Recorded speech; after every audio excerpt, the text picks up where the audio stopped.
It's my great pleasure to say hi to the first keynote speaker. He has been here before. He left a footprint. So he's one of those guys who have both contributed to security for a long time and who will contribute to security, to your long-term capability development in the future. Welcome, Haroon. Thank you very much.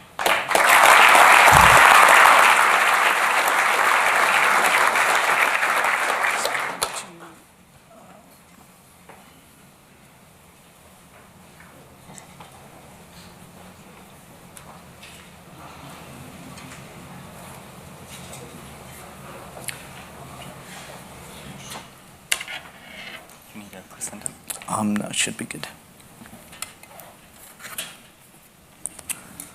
If I can just...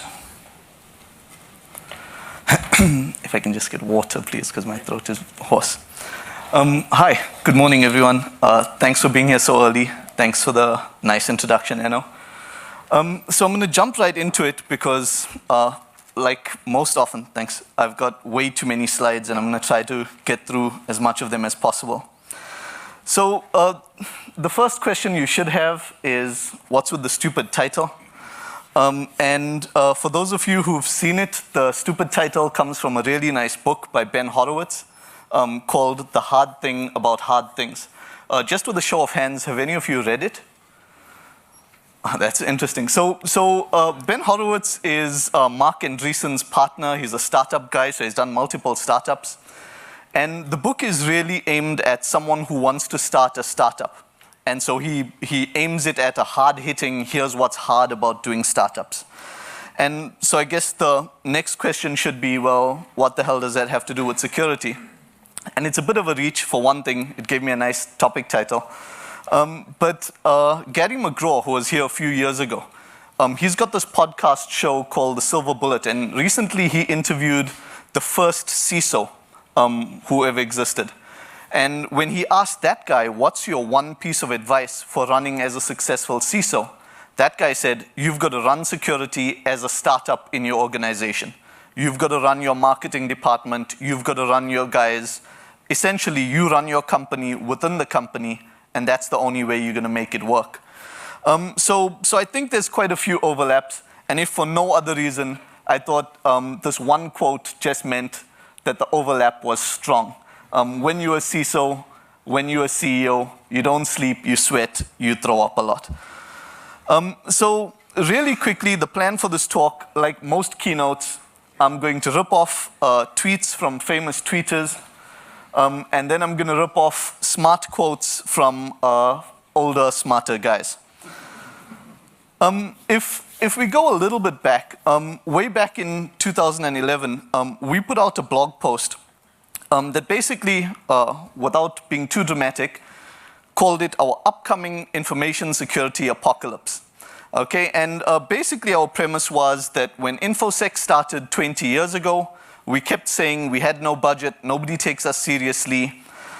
We then hit the 90s, we were getting budget, we were getting management buy-in, and for a little bit, we all went back and claimed mission accomplished. Okay, but we were winning against script kiddies, and we were winning against non-directed attacks. And like the other famous guy, our mission accomplished was probably just a little bit premature. And what I was really saying in the blog post was our bigger problem that was creeping up on us was that the boards didn't know. Okay, and I'll come to this point a few times during the talk, is we reached this point where we were no longer able to secure organizations, but the boards who were paying us all this money didn't know that we couldn't secure these organizations because nobody told them and we didn't tell them. Okay, and our budgets kept going upwards, right?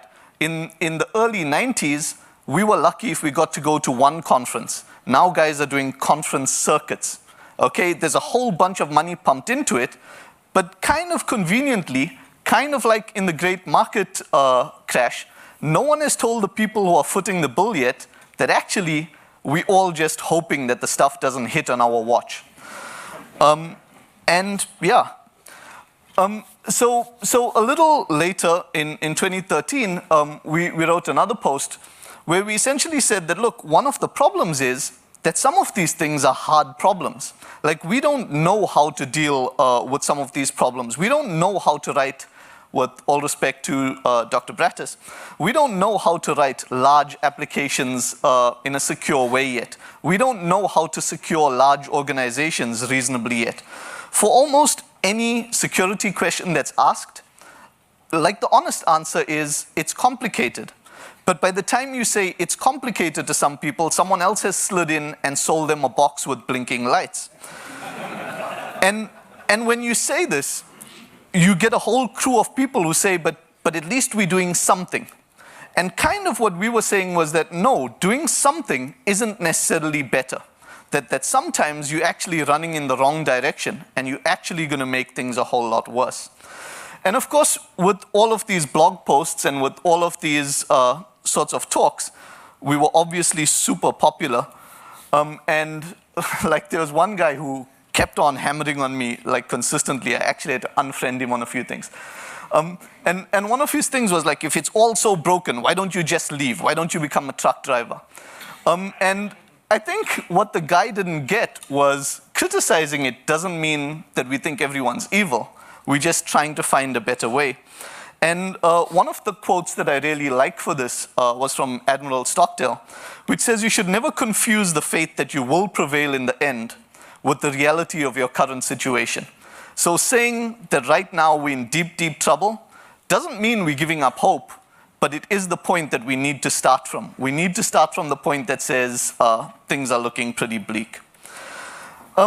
Fortunately, or unfortunately, we don't need to convince people so hard anymore. Okay, like, the two simple things that made this easy for us were the combination of LulzSec and the NSA. LulzSec went around and owned networks left, right, and center with 2001 style attacks. And the NSA went around and owned everyone with some attacks that were straight out of the future. And so between the two of them, they managed to show all of us that, for the most part, we were taking knives to gunfights. And a really nice quote was given by Brian Snow. So Brian Snow, if you've never heard him, you should take any opportunity to listen to him. He's a really smart ex-director of the NSA. And he gave a talk at a cyber conference in Malta. And his talk was nicely titled, "Our Cybersecurity Status is Grim, and the Way Ahead Will Be Hard." And his quote basically says, and it's got a really hoarse voice, he says, "I'm here to tell you that your systems continue to function and serve you only due to the sufferance of your opponents. Like, the only reason your networks are not being owned is because your opponents are not owning them right now." And this is the guy who was the head of information assurance for the NSA. And in part, he was talking to an all.gov audience. So why are people saying that there's such rough times ahead? Well, different people have raised different explanations for why they think it is. And so I'll go through a few of them and then discuss my take on it. So if you ask Dan Geer, he says that the problem is you're dealing with sentient opponents and the rate of change is too great. Okay, so you often hear the logic that says, we know how to build secure bridges, why can't we just do science and build secure networks? And the difference is, when you build a bridge, nature doesn't then change its plan to take your bridge down. Okay, but sentient opponents do. They constantly work against you. So his big things that he's been raising recently is the rate of change. He says, look, we are making progress, but we're not making progress nearly quickly enough. We're getting new people into the field, but not as many as we need.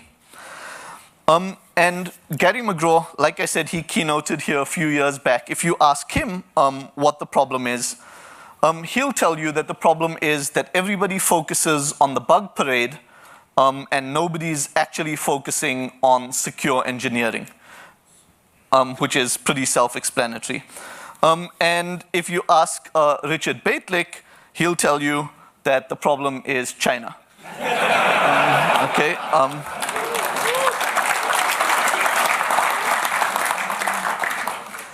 In seriousness, though, one of the other crowds I decided to look at were CrowdStrike, and they tell you that the problem is not a malware problem, it's an adversary problem. it sounds really cool, but I'm not really sure what to do with that. Just out of interest, I didn't know this till this talk, but that's actually trademarked. Like, you can't say, like, yeah, someone's applied for a trademark for it. So at this point, the question is what I'm saying the problem is. And for our take on it, essentially, we figured the problem was this. And what I clearly mean by that is the horrible abuse of Venn diagrams. Okay? Because if you look at this Venn diagram, it's like they weren't even trying. Like, those colors don't mean anything. The little component in the center doesn't mean anything. I'm not sure who JSC.ac.uk are, but this is almost the worst Venn diagram I've seen in my life. We've seen one worse. So I'm going to take some time to talk about the problems that we think we have. And in terms of the problems, there's a bunch of them. But one component of it is that there are genuinely really hard problems that need solving. Okay, and I'm going to spend a little bit of time going through some of those problems that we think are hard. And so we'll kind of fix this a little bit. In fact, let's stop it from having that overlap so there's no confusion at all. And we'll start with the simple one, okay, with the problem with complexity. And I know lots of the young people today, all of the young whippersnappers, pick on Bruce Schneier because these days he talks a lot and his stuff seems a little more hand-wavy than it used to be. But he wrote a blog post in which he basically said, look, the complexity of these systems is what's going to kill us. Okay, and you don't have to go through all of that. The links are in the slides. But essentially, he says, look, the networks of the future are going to be more complex and therefore less secure. And there's an economic incentive to create it at the lowest quality that will fly. And unless we change this, we're going to get more complex systems that we can't manage from a security point of view. And this sounds perfectly sane, but what you've got to give Schneier credit for is that he was saying it in 1999. Okay? And the question is, if he was saying that this was going to be a problem in 99, how do we look now? And I guess the answer is reasonably predictable. Okay? We're far worse. And we can take some quick snapshots to look at how this stuff's worked out. The Linux kernel in 91 was comprised of 10,000 lines of code, give or take. In 2012, we were adding about 10,500 lines of code per day to the Linux kernel. Okay, so it's currently sitting at around 20 million according to their count.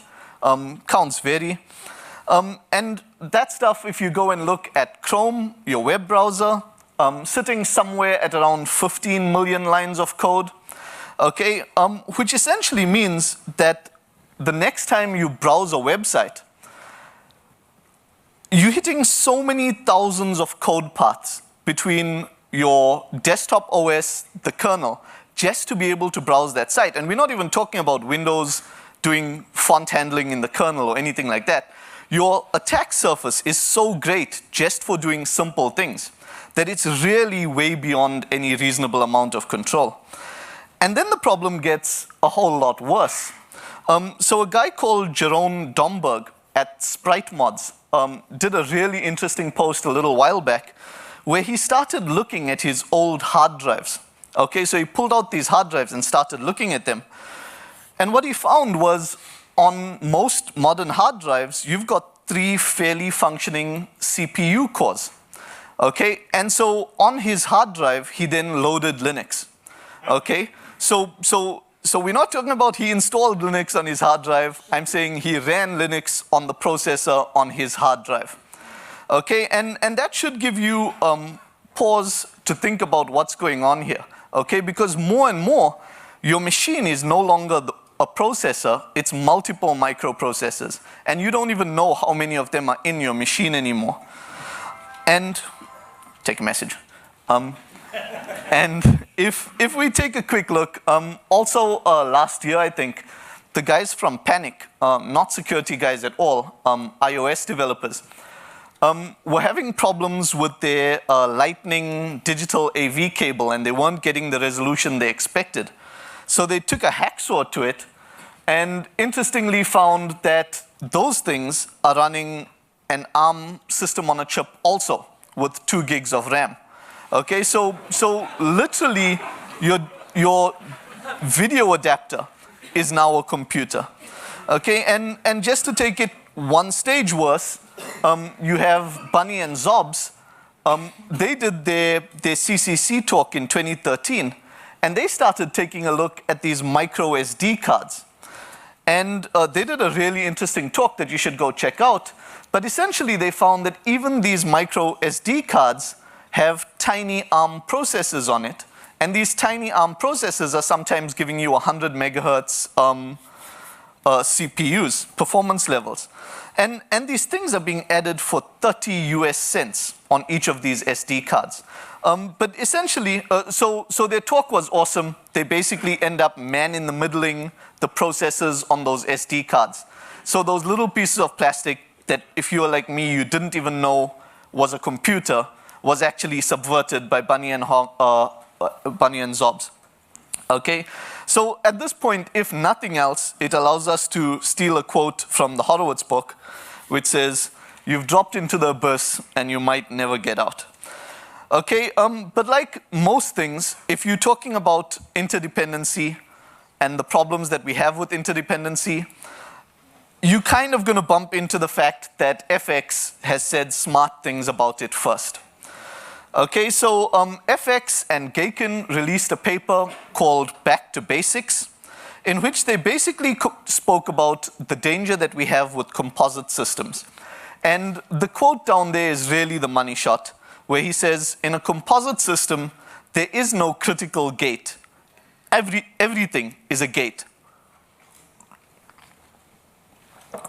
So the paper is worth reading and it's worth looking at because they make a plea for saying, listen, you're trying to add point security on something where your attackers will always find the composites that are weak, and we have an almost unlimited number of composites.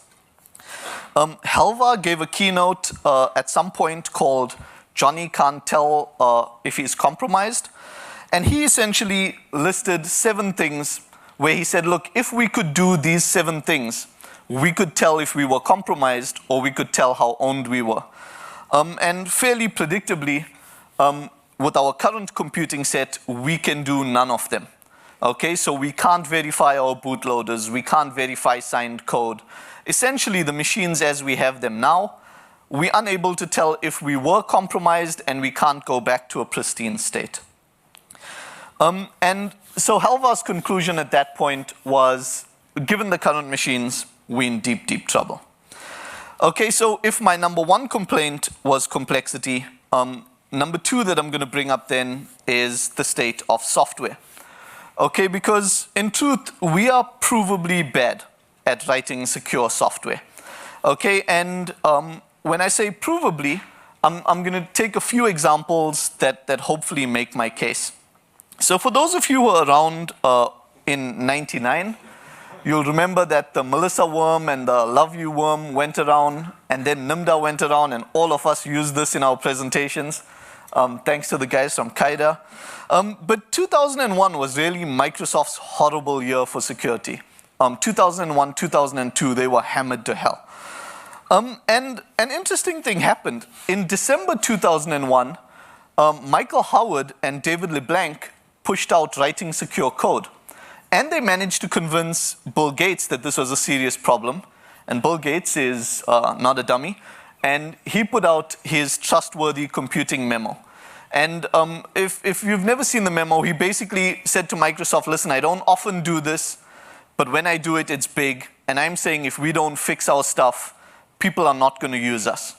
And he's a little more dramatic. He actually says people are not going to use computers, because if we can't get them trusting machines again, there's going to be no trust, and we're all going to die in a fire.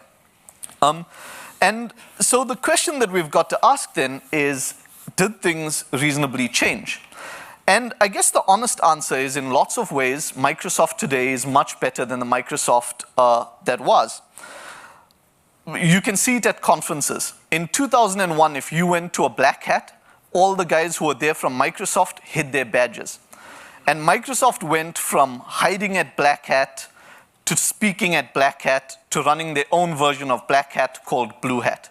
Okay, and they swallowed great talent. They swallowed the LSD guys, and they swallowed Matt Miller. And we've got ASLR from them, and SEHOP from them, and /GS from them.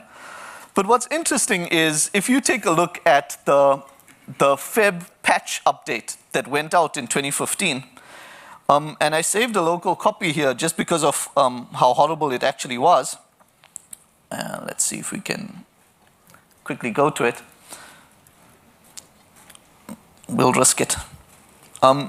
If you went to it, sorry. This was their patch update that went out in Feb. And I want you just to look at Internet Explorer down here. Okay, and what you'll see is 42 remote code executions, or important, may be wormed, requires restart, elevation of privilege, just in Internet Explorer. Okay, this is a company that has now spent millions, that has turned themselves around, and I'm not saying that they're bad at it. Like, they're really one of the poster childs for good SDLC. But in their flagship product, they had 42 exploitable bugs in their last patch update. Okay, so I'm saying there's more to it, and we've got some serious problems. One of our problems right now is how to restart this presentation. I should find it. If I find my mouse. The mouse was here. Let's try that.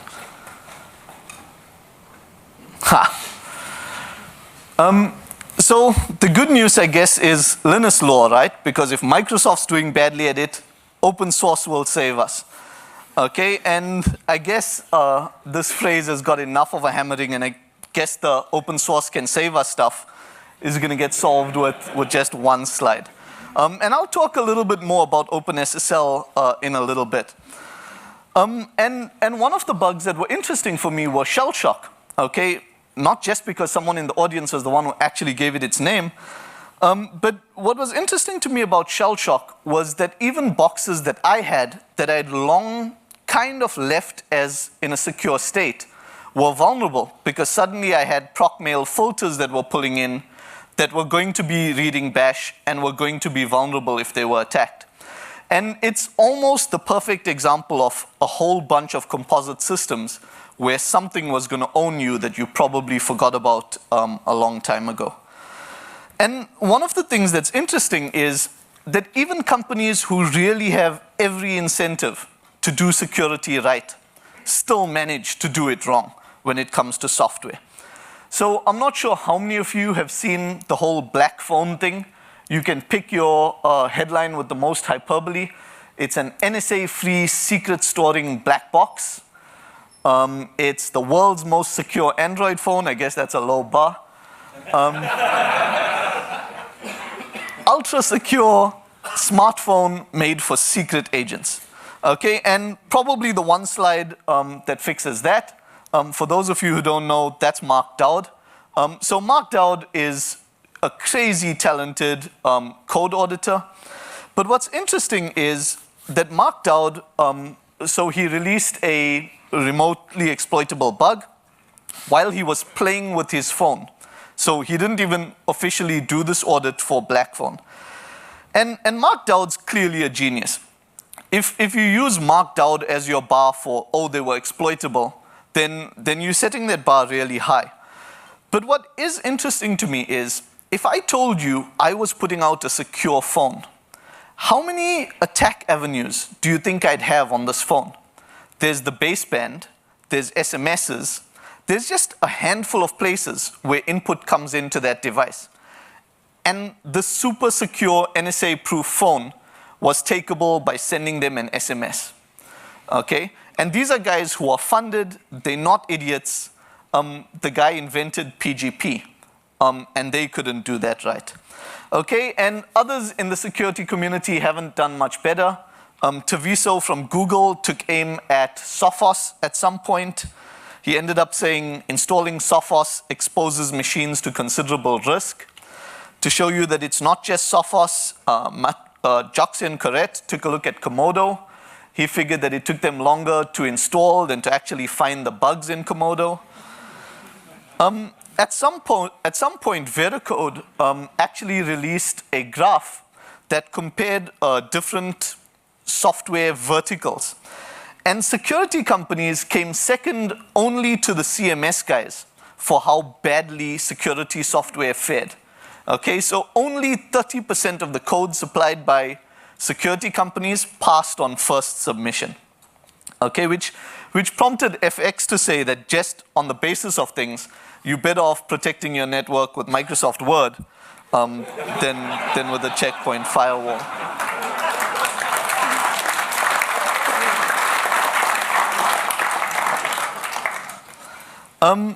So interestingly, we don't just get this wrong in terms of memory corruption and overflows. Enigmail is the Thunderbird plugin that handles PGP for you. And at some point recently, they had a bug where they'd just not encrypt stuff that was BCC'd. So it's not like Enigmail exists for any other reason. It exists to encrypt your mail. And the one thing that it forgot to do was encrypt your mail. So our software is pretty bad. And then I'm saying that a big problem that we've got is a problem with our markets being broken.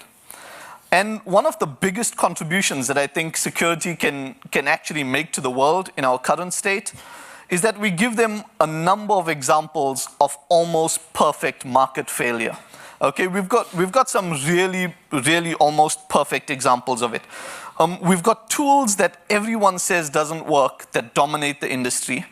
We have a skills gap that everyone knows exists, but the market isn't filling. We've got software that's being used by every security professional that exists that can't manage to get funded to stay awake. So yeah, we're pretty much hitting all of them. So recently, this hit the news in a big way, which is there's one guy essentially running GNU-PG.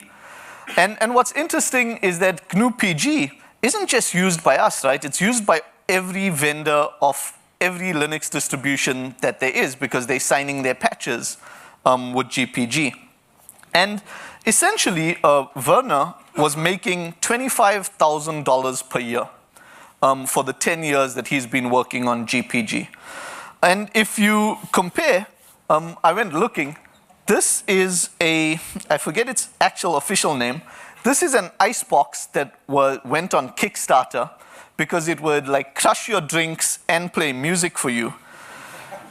And these guys raised $13 million. And what's worse than that is at some point after that article hit, GPG made a little bit of money. And I'm not saying insane money, I'm saying he now made 100 grand. And articles came out saying, well, now the test is what's he going to do with it. Okay, and you had an academic who's normally really smart, Matt Green, saying, well, the question is, how will that money be spent now? Like for 10 years, this dude has worked on GPG for 25K. At this point, if he wants to take the 100 grand and spend it on hookers and blow, I think he should.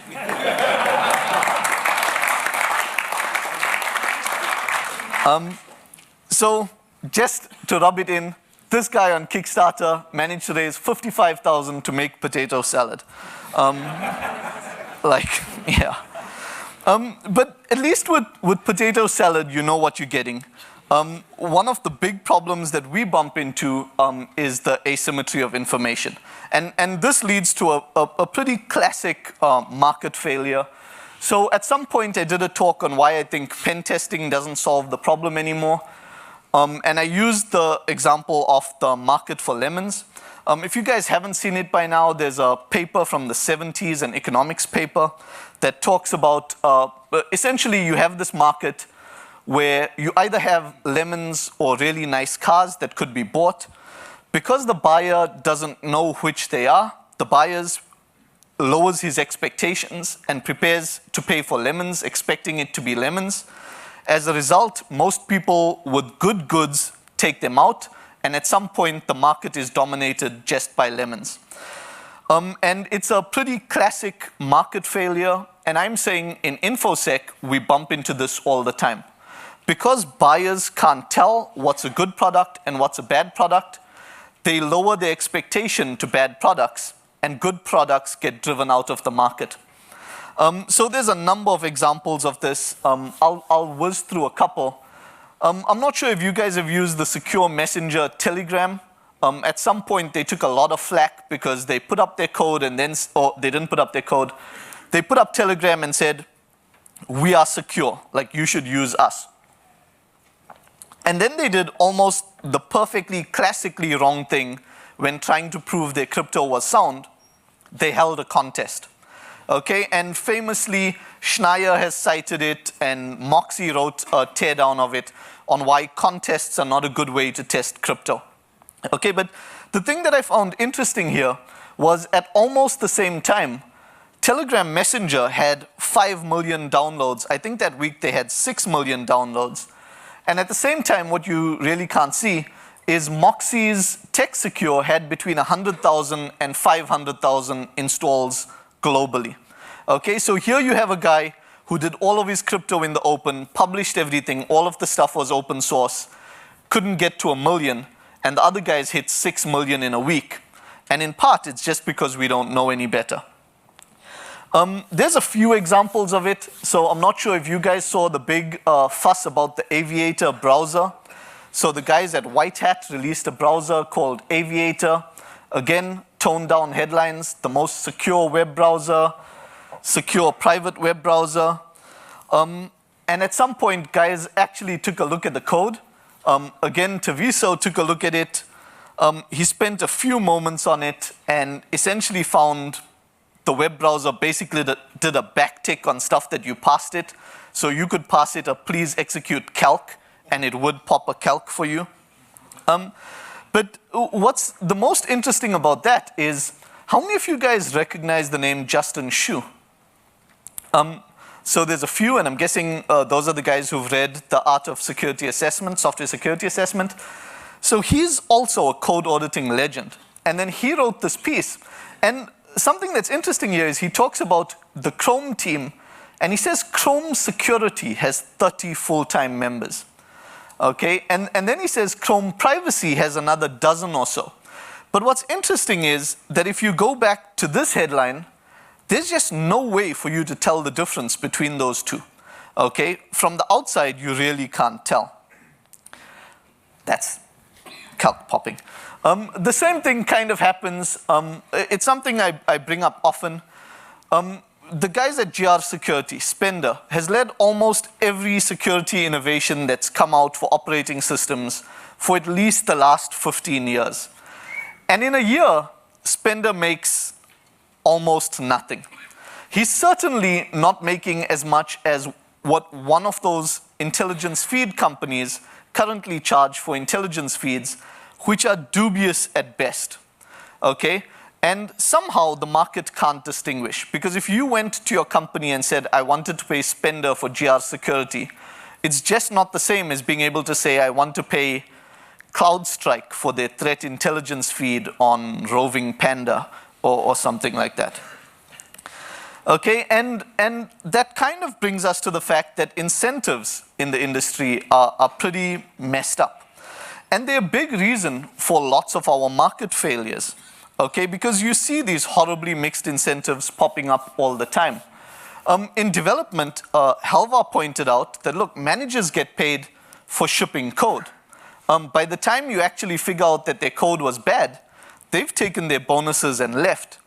Okay, and it's not just companies that do this. With a quick show of hands, how many of you here are running OS 10? So currently run a Mac. Okay, so more than half of you. Do you guys remember when you started? What was the version of Windows when you swapped over to Mac? Windows DOS. Okay, so you're a little bit old school.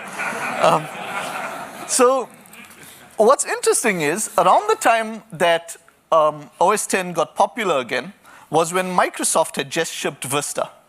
And Vista was arguably Microsoft's most secure operating system. Certainly, on a one-for-one comparison with Vista and OS 10 at the time, Vista would have kicked OS 10 all over the place. But almost everyone I know in security absolutely didn't care. For whatever reason, for lots of them being valid, we moved over to OS 10 and never looked back. But one of the things to note there is how we incentivized. One company spent a whole bunch of time turning their ship around and focusing on security. And the moment they put out their most secure OS, everyone went, UAC prompts every minute, this sucks. And they moved over to something easier. Okay, and that stuff happens a lot. Okay, you don't often see the market punish anyone for being insecure. And there's probably lessons that we need to learn in that, just in terms of knowing our place in the world, or at least helping us phrase our arguments better. So everyone likes to pick on Oracle. Everyone likes to hammer on the fact that they tout the unbreakable stuff. And at some point, there were a whole bunch of tweets because David Litchfield gave a Black Hat DEF CON talk that basically took Oracle to the cleaners again. And so everyone was talking about it. David Litchfield said, we're giving them an F for security.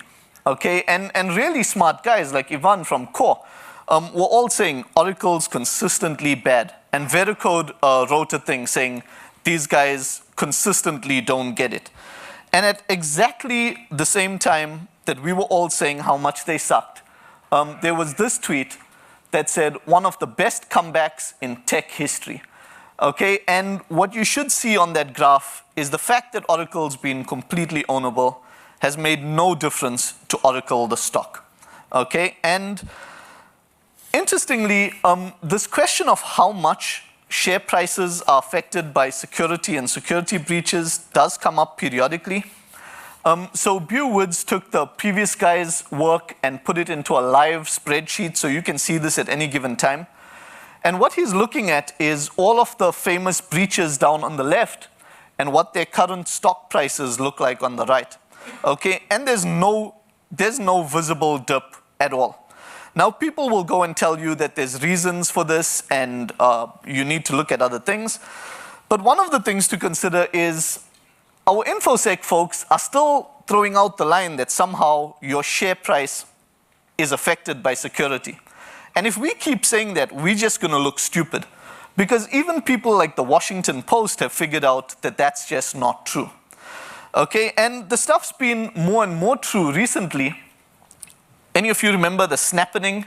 Okay, that's when all of those Snapchat pictures went out. This kind of uptick is where that incident happened. Didn't affect them at all. If you remember the snappening, you'll remember the other crowd it happened to were Apple with the fappening. It's a safe bet that Apple stock didn't take any dip ever.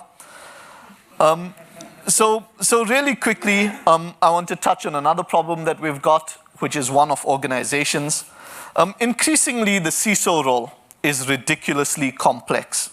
I've been thinking about this a fair bit recently, and we'll release some stuff soon that we've written down. But in truth, I think we need to do something desperately with the Seesaw Role.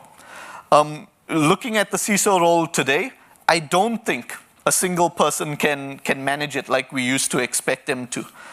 And I took another quote here, which Marco made me promise that I won't force you guys to read. But this is actually a quote from War and Peace.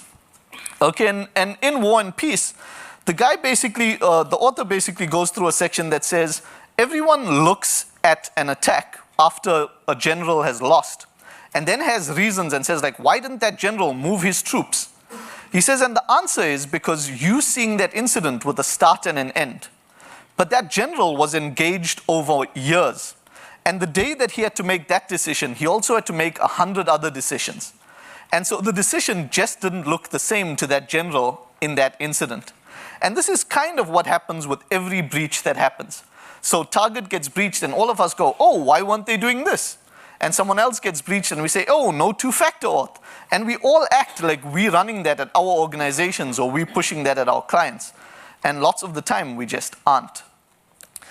And one of the big problems that we have here is a question of how we calculate risk. And my honest answer is, I don't know how we should be doing this. Like, there are guys who throw out really nice Ale equations and really nice other equations. But I think that we've got a fundamental problem with how we calculate risk. And what I mean here is that there are people in your organization who understand business risk. But there's no way that those guys understand the technical intricacies of what sits underneath. For example, I was talking to Marco and Azza recently, and I wonder how many boards in how many companies understand that somewhere in their company is a lowly paid DBA who has full access to everything in the database. Or which board member understands that the help desk guy can reset the exchange guy's password and read all the mail in the organization. Because I'm willing to bet that if boards knew that, boards would be hopping mad. But the problem is that those guys who understand don't understand all of these connected pieces, and all of the people who know the connected pieces probably don't know how scared they should be. But they should be pretty scared, because we really don't get this stuff. So I'm going to skip this. And security is really bad at talking business and figuring out business thinking. Risky Business is one of my favorite podcasts, but there's a hilarious episode a little while back when someone first pitched the idea of Square. So I'm not sure if you guys have seen Square or seen Square Alternatives. Basically, the guy who started, one of the founders of Twitter, started this company that allows every phone to be a credit card point of sale. Okay, and they do billions of business, and they enabled small businesses to do great things. But when Risky Business guys heard of this, they all went, how stupid. Like, that's an insane risk. This will never fly. And that's right. Like, today they turn over billions of dollars because sometimes we just don't get it. And I'm not sure how many of you read The Cuckoo's Egg. Like, most of us old guys came into it having read Clifford Stoll at some point. And Clifford Stoll, if you haven't read The Cuckoo's Egg, you should tonight. But there's some really nice quotes that Clifford Stoll gave to Newsweek at some point, where he says, this cyber business, they promising us catalog shopping, point and click. We'll order airline tickets over the network. Like, this stuff's never going to happen because this whole internet thing is just a fad and it's never going to be secure. He's like, how about electronic publishing? You really think we're going to read a book from a disk? He's like, this stuff will never happen. Okay, so maybe sometimes us security folks get that stuff wrong. And one of the interesting things when you look at organizations and why they're fundamentally broken for security is you've got this horrible mixed reporting line problem. So I'm not sure how many of you started off in network support or help desk support, but when I did network admin, almost the default page that I had on my machine were Novell's TIDs. Okay, like almost everything you needed an answer for, there was a Novell TID that helped you. And if you look at help desk guys today, they live in Microsoft TechNet. Okay, so these guys live and die by how quickly they can provision your XP or Windows 7 desktops. And now some guy from security wants to tell you that you should be running Joanna Rutkowska's cubes, or you should be running Bromium, or you should be running Invincia. You've got two fundamental competing goals. The guy who's managing the help desk wants to be able to solve problems quickly, and he's got all of Microsoft TechNet to tell him how to do it. You want to push Invincia and Bromium, which maybe has an okay support page. Okay, those two things are fundamentally different cells. And you're not going to convince the security guy, or even if you convince the security guy of the sale, he's going to fight like hell to be able to get that into the organization at the other end. Out of interest, how many of you here run cubes in your organization? Invincia? Bromium? Well, these types of stats, even I can do the calculations. Like, okay, and one of the big problems in organizations, like I said, is one of the things we fundamentally know is that you can't just buy security. But boards don't know this, because everything else that they want, they can buy. And I feel we're in a dangerous spot because we haven't sufficiently told them this. Like, for a while, we've been taking their money. And I don't think it's clear enough to them that actually we don't have a lot to show for the money, and maybe we won't have a lot to show for it for a long time. So problems with people, I'll promise to go really quickly because I think I'm late. I'm not, it's all good. Okay, so expertise is really niche, okay? And I think we all know this. But what I'm going to tell you is we've got a bigger problem than just the niche expertise. And that's that overview, informed overview, is even rarer these days. So Dan Geer, when he talks about one of the big problems that he sees coming, he says anyone who's new to the industry, you've got to tell them to specialize. Like the field is now so diverse that someone has to be good at a certain thing. It means he'll be bad at other things. But increasingly what it means is we don't have people who have a good overview of everything. Okay, and this is going to be increasingly a bigger problem for us because at some point someone needs to make informed decisions. And when you've got your infrastructure guy, your AppSec guy, and your policies guy all telling you that their problem's the biggest one, someone needs to make an informed call on what that means. So the first one, getting niche skills, that's a huge problem and it's semi-fixable. This one of really smart guys who have an overview, I'm not sure what we're going to do about that. And one of the bigger problems, if you're a defender, is that you don't really know what you have. And by this I mean you're just not tested often enough. I'll touch on it in a little bit when I talk about offense versus defense. But one of the big problems that defenders have is you just don't know how bad you are. You kind of guess and you kind of think you're okay, but you only have incidents to measure yourself by. And that's a horrible time to be measured. And the same is true for your experts, right? Like these days, lots of people publish books and lots of people write blog posts and lots of people speak at conferences. And it's really hard to tell who your experts should be. And I'll talk here.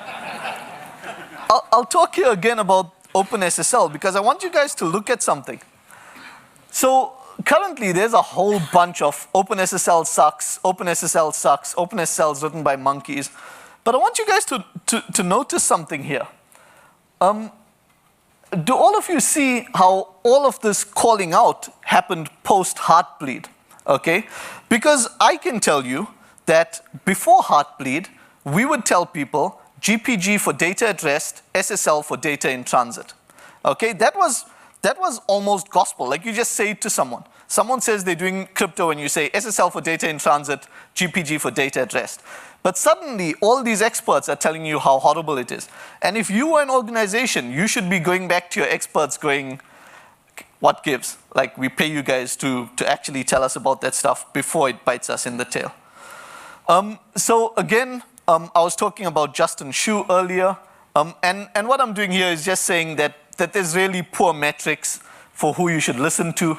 In this case, I'm using Twitter followers as a proxy. So in that Aviator versus Chrome fight, you had Justin Shu on one side with 3,000 followers. You had RSnake with 17,000 followers for White Hat Sec, and Jeremiah Grossman with 58,000 supporters from White Hat Sec. But if the three of them were having an argument about writing a secure browser, you should listen to Justin any day of the week and twice on Sunday. But it's really hard to tell. So while I'm giving you endless problems, we don't have enough people. So again, it's where Dan Geer says, we're getting new people, we're not getting them fast enough. The guys at Leviathan wrote a really nice paper. So they wrote it as a semi-push for why clouds are a good thing. But essentially, they say if every employee at GM, Costco, Home Depot, Delta, Procter & Gamble became security experts tomorrow, we still wouldn't fill the skills shortage gap that we have in InfoSec. Okay, and they don't just pull the stuff out of the air. They have a pretty rigorous way of defining what a skills gap is. And again, at this point, Dan Geer gives us bad news, where he says one of the things that's interesting about InfoSec is that you don't always see people getting better with age. He says you get other careers where if you are a craftsman, you become a master craftsman, and the longer you do it, the better you get at it. And he says in InfoSec, that's not necessarily true. So some guys who've been doing it for a while, you should just stop listening to. okay, because they're talking about yesterday's news. So there's another paper that is worth reading. So Dr. Danzig put out a paper called Surviving on a Diet of Poisoned Fruit. Okay, and he was talking about how the US government should handle cybersecurity. And one of the things that's interesting is he was asked, so he previously, he was super interesting. Before doing cyber, he tried to put together plans for the USA on nuclear proliferation. And so he's this guy who's really smart and gets dropped into really crazy problems. Like, can you help us not blow up the world? And then it's like, can you help us with the cyber thing? And so his skill is finding all the people he needs to talk to, talking to them and putting out policy papers. And so someone asked him, what was harder about cyber than nuclear? And what he said was, when he was doing nuclear, he would talk to a bunch of people, get their opinions, a few months later, collate the stuff, then go back to the people and make sure he heard them right and that what he wrote accurately depicted what they said. And he said with cyber, he would take down what the guys wrote, he'd collate it, he'd go back to them, and that stuff wasn't true anymore. And he used some interesting examples because at the time, it's really stark when you see him say it. He said when he started his study, everyone said that DDoS was a solved problem. He says, and he went back and he collated stuff, and then massive DDoSes started happening again in the world, and they raised up on people's attention. And suddenly, DDoS was a problem again. And that just ties into what Dan Geer was saying about you have sentient opponents and they will change the game. And it's one of those things we've got to deal with. So in addition to all of this, we lose great people. Okay, so we had small numbers to start with. But then we lose people because they leave the industry, in part because of the lemons market driving them crazy. We lose good guys to offense all the time. And then the last thing that I'm adding is that we lose a lot of good quality guys to the scene. And I'll talk about why that is. So losing people to offense happens quite often. And I'll go out here and I'll say it on a slide. And people who do offense don't like it when you tell them that offense is easier. But I've done offense for a really long time, and I can tell you it's easier. And it's not easier because your technical challenges are less. It's easier because a whole bunch of other problems. For one thing, defenders have to give their bosses a lot more bad news. As an attacker, you don't often have to give so much of bad news. As an attacker, I have fewer competing goals. I come in, my intention is to break in, and I keep going till I break in. And as a defender, you've got a whole bunch of other things. And sometimes it ranges from go talk nice to the boss's daughter who thinks she's got a worm or thinks she's got a virus. Okay, once you're in a corporate and doing defense, there's just a whole bunch of other things that suck your time. And that's just true.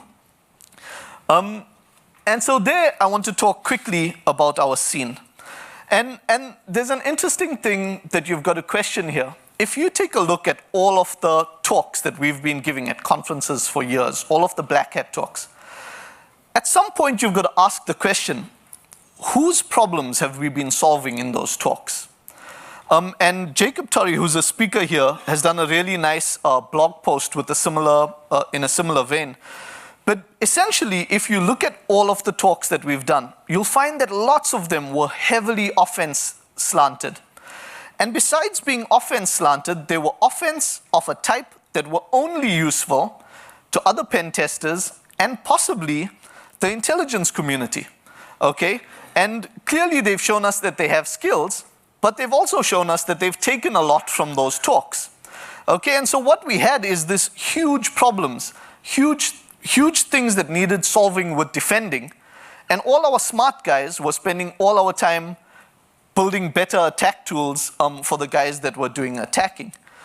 I've done a whole talk on conference talks and stunt hacking and why I think that's bad for us. But I think it applies here too. Because once you get into that groove, once you get those dopamine hits for giving conference talks, you start to do a lot of that. And you start to forget about real problems that need solving. And our scene does something else that's particularly ugly. So in the old days, there used to be, in the Wild West, the golden rule. Whoever has the gold makes the rules. And in the scene today, there's almost a version of it called the zero-day rule, which means if your company can put out zero-day, you can do some pretty vile stuff, and it's probably okay because you're cool. Okay? And what it means is that we've managed to lose people to parts of the industry we really shouldn't have because we made some of this stuff kind of okay. And your experts, you've really got to find a way to be able to judge them better. So the quick example that I give here, when XSS first came out, all of your experts screamed how lame it was. If you've got a web app today, probably your #1 worry is XSS. When Stuxnet first came out, there was a queue of guys telling you, what, they didn't encrypt their payload? How lame was that? Read up on Stuxnet. It was awesomely done. It solved its purpose. For a long time, client-side exploits were looked down on. Like for a whole 10-year period, people said if you were doing client-sides, you were lame. Like today, client-sides are the attack vector that you need to worry about. So the thing that you need to worry about for your network is not the thing that those guys at Black Hat are necessarily talking about, because there's just mismatched expectations. I'm not going to pick on this whole China furor again. I'll skip it. So in summary, really quickly, we have some really hard problems. From fundamental computer science problems, pathological market failure, deep-rooted sociological problems. Which means it seems likely then that I'd be agreeing with Dan Geer, who says that InfoSec is probably the most intellectually challenging profession on the planet. Except I'm adding to that and saying, but you're probably conning yourself if you think this applies to what you are doing. Because probably the central thesis of my talk, which comes in pretty late, is that InfoSec can be really hard, and InfoSec problems can be really important, but most of us are not working on the problems that are really hard or the problems that are really important. Because by and large, the problems that we're focusing on are not necessarily the ones that we need to. Okay, so I said already, we're taking the quick dopamine hits with conference talks. We're making ourselves feel good doing pen testing, but we're not significantly moving the needle on any of the real problems. So an example I gave when I did the pen testing talk, if I asked you if you were defending your organization, how many 0 days would it take me to access your crown jewels? Most organizations, if they're honest, come back and say 1. If I had 1 browser 0 day, I'd have your CFO. And if I have your CFO, I have everything. And if this is the state that we're in, then literally the boards should be firing us. They just don't know it yet. If the best, most innovative thing that we could put out in the last 10 years was to go from antivirus to inline antivirus, we're in pretty bad shape. And for lots of things, our security guys need to get over our sense of entitlement. I've seen in tons of companies where the security guys say, security is just not included. They're just not putting us in line with their decisions. And that's true. It doesn't happen for any department. Like if you've got a bad marketing department, people won't use them. They'll go external. If you've got a bad anything, it gets bypassed. If you're doing security at an organization, either you go the compliance route, in which case they've got to tick that box. But security doesn't want to be compliance. We just want to be included in all those conversations.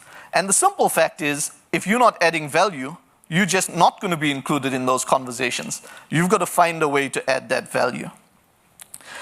We need to refocus some of our research. How many of you here have the people at your company using a password manager? Okay, that's a good number. Interestingly, it's surprisingly lacking. Like you go to companies and you see the execs still not using password managers, and like there's no good reason for it today. Like it's a stupid problem. It's nicely solved by some software. I think it's kind of telling that one of the great solutions for it don't come from a security company. It's from an iOS Mac crowd. But what you see is this massive split between the stuff that we're working on and the stuff that really bothers people. Like, companies don't know how to manage this password problem. They don't know how to share passwords for accounts.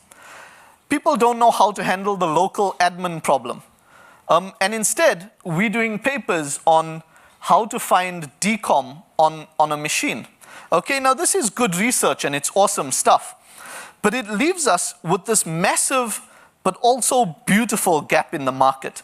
Okay, and kind of the ray of hope that I'm saying after all of this darkness is that there's this massive gap between all of the research and all of the building we've been doing so far, because we've been building for this mythical client that we wished we had.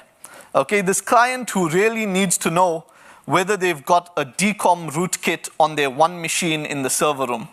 When in actual fact, you and I both know that your customers still have Win2K4 that they haven't patched for a whole bunch of reasons. And if someone can show them how to do that, they'll be grateful. Okay? There's this entire space, there's this entire class of problems that no one's addressing. And those problems are also hard problems. They also need technical solving. It gives us an opportunity to make a difference and to be relevant. So Dino Daizovi had a really nice quote. In fact, it's his pinned tweet. He says, "You never change things by fighting the existing reality. You want to change it, find a model that makes the existing one obsolete." It's a space for us to play in. Again, I'm not slating offense, but what I am saying is, certainly when I started doing this, so in the late 90s, we kind of got drawn to this because we thought that the hard problem was breaking into networks. Two things should be obvious to you by now. A, that's not that hard.